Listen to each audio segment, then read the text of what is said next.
Hello friends, ನಾನು ನಿಮ್ಮ ಪ್ರೀತಿಯ Varsha. Welcome to Varsha's kitchen. ನಾನಿವತ್ತು ಚಿಕನ್ ಸಾರು ಮಾಡುವ ಅಂತ ಹೇಳಿ ಒಂದು ತವಾನ ಸ್ಟವ್ ಮೇಲೆ ಇಟ್ಕೊಂಡಿದ್ದೇನೆ. ಈಗ ಇದಕ್ಕೆ ಸ್ವಲ್ಪ ಆಯಿಲ್ ಹಾಕ್ಕೊಳ್ತಾ ಇದ್ದೇನೆ.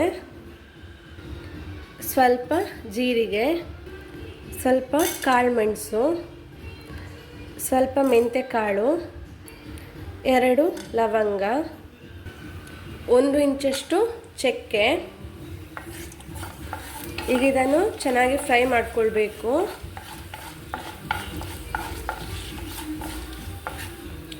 ಕಟ್ ಮಾಡ್ಕೊಂಡಿರುವಂಥ ಒಂದು ಸಣ್ಣ ಆನಿಯನ್ನ ಹಾಕ್ಕೊಳ್ತಾ ಇದ್ದೇನೆ.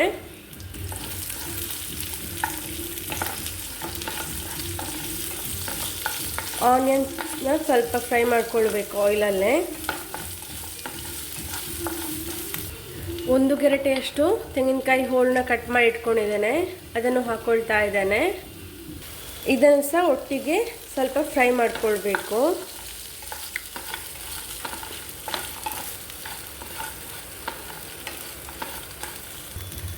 ಒಂದು 6 ಎಸಳು ಬೆಳ್ಳುಳ್ಳಿನ ಹಾಕ್ಕೊಳ್ತಾ ಇದ್ದೇನೆ. ಇದಕ್ಕೆ ಹಾಕ್ಕೊಂಡು ಒಟ್ಟಿಗೆ ಫ್ರೈ ಮಾಡ್ಕೊಳ್ತಿದ್ದೇನೆ.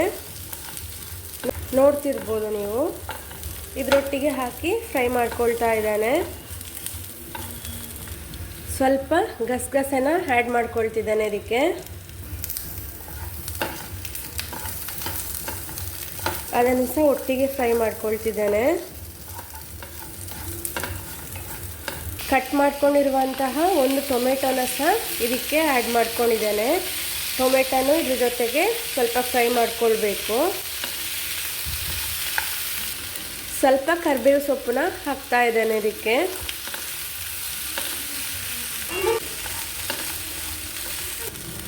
ಸ್ವಲ್ಪ ಅರಿಶಿಣ ಪುಡಿ ಹಾಕ್ಕೊಳ್ತಾ ಇದ್ದೇನೆ.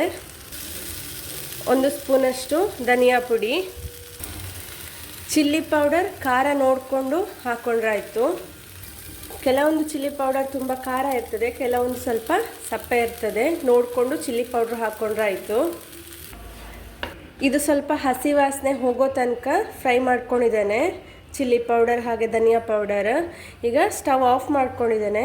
ಇದು ಸ್ವಲ್ಪ ತಣ್ಣಗಾದ ಮೇಲೆ ಮಸಾಲೆ ಗ್ರೈಂಡ್ ಮಾಡ್ಕೊಳ್ಬೇಕು. ಸ್ವಲ್ಪ ಕೊತ್ತಂಬರಿ ಸೊಪ್ಪನ್ನು ಸಹ ಹಾಕ್ಕೊಳ್ತಾ ಇದ್ದೇನೆ. ಇದಕ್ಕೆ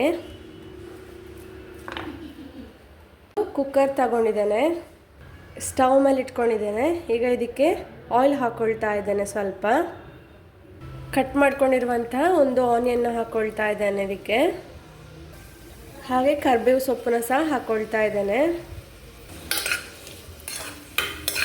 ಇದನ್ನು ಆಯಿಲಲ್ಲಿ ಸ್ವಲ್ಪ ಫ್ರೈ ಮಾಡ್ಕೊಳ್ಳುವ. ಆನಿಯನ್ ಫ್ರೈ ಆಗ್ತಾ ಬಂದಿದೆ. ಈಗ ಇದಕ್ಕೆ ಚಿಕನ್ನ ಹಾಕ್ಕೊಳ್ಬೇಕು. ಚಿಕನ್ನ ಹಾಕ್ಕೊಳ್ತಾ ಇದ್ದೇನೆ. ಉಪ್ಪು ಹಾಕ್ಕೊಳ್ತಾ ಇದ್ದೇನೆ. ಇದಕ್ಕೆ ಅರಿಶಿಣ ಪುಡಿ ಸಹ ಹಾಕ್ಕೊಳ್ತಾ ಇದ್ದೇನೆ. ನಾನು ಜಿಂಜರ್ ಮತ್ತು ಗಾರ್ಲಿಕ್ನ ಮಸಾಲೆಗೆ ಹಾಕಿರುವ ಕಾರಣ ಇದಕ್ಕೆ ಜಿಂಜರ್ ಗಾರ್ಲಿಕ್ ಪೇಸ್ಟ್ ಹಾಕ್ಕೊಳ್ತಾ ಇಲ್ಲ ನಾನು. ಈಗ ಮಸಾಲೆ ಗ್ರೈಂಡ್ ಮಾಡ್ಕೊಳ್ಬೇಕು. ಇದಕ್ಕೆ 1 ಇಂಚಷ್ಟು ಶುಂಠಿನ ಆ್ಯಡ್ ಮಾಡ್ಕೊಂಡಿದ್ದೇನೆ. ಸ್ವಲ್ಪ ನೀರು ಆ್ಯಡ್ ಮಾಡ್ಕೊಳ್ತಾ ಇದ್ದೇನೆ. ಮಸಾಲೆ ರೆಡಿಯಾಗಿದೆ. ಈಗ ಮಸಾಲೆನ ಚಿಕನಿಗೆ ಆ್ಯಡ್ ಮಾಡ್ಕೊಳ್ತಾ ಇದ್ದೇನೆ. ಮಸಾಲೆಗೆ ನೀರು ಸಹ ಆ್ಯಡ್ ಮಾಡ್ಕೊಂಡಿದ್ದೇನೆ. ಎಷ್ಟು ಬೇಕೋ ಅಷ್ಟು ನೋಡಿಕೊಂಡು ನೀರು ಹಾಕ್ಕೊಂಡ್ರಾಯ್ತು. ರುಚಿಗೆ ಎಷ್ಟು ಬೇಕೋ ಅಷ್ಟು ಉಪ್ಪು ನೋಡ್ಕೊಂಡು ಹಾಕ್ಕೊಳ್ಬೇಕು. ಕುಕ್ಕರ್ನ ಮುಚ್ಚಳ ಮುಚ್ಚಿದ್ದೇನೆ. ಈಗ 2 ವಿಸಿಲ್ ಕೂಗಿಸ್ಬೇಕು. ಬಿಸಿ ಬಿಸಿಯಾದ ಚಿಕನ್ ಸಾರು ರೆಡಿಯಾಗಿದೆ. ಬಿಸಿ ಬಿಸಿಯಾದ ಚಿಕನ್ ಸಾರು ಗೀ ರೈಸ್ ಜೊತೆ ಸವಿಯಲು ಸಿದ್ಧ. ಈ ವಿಡಿಯೋ ನಿಮಗೆ ಇಷ್ಟ ಆದರೆ ಲೈಕ್ ಮಾಡಿ, ಶೇರ್ ಮಾಡಿ, ಹಾಗೆ ಸಬ್ಸ್ಕ್ರೈಬ್ ಮಾಡಿ. ಧನ್ಯವಾದಗಳು.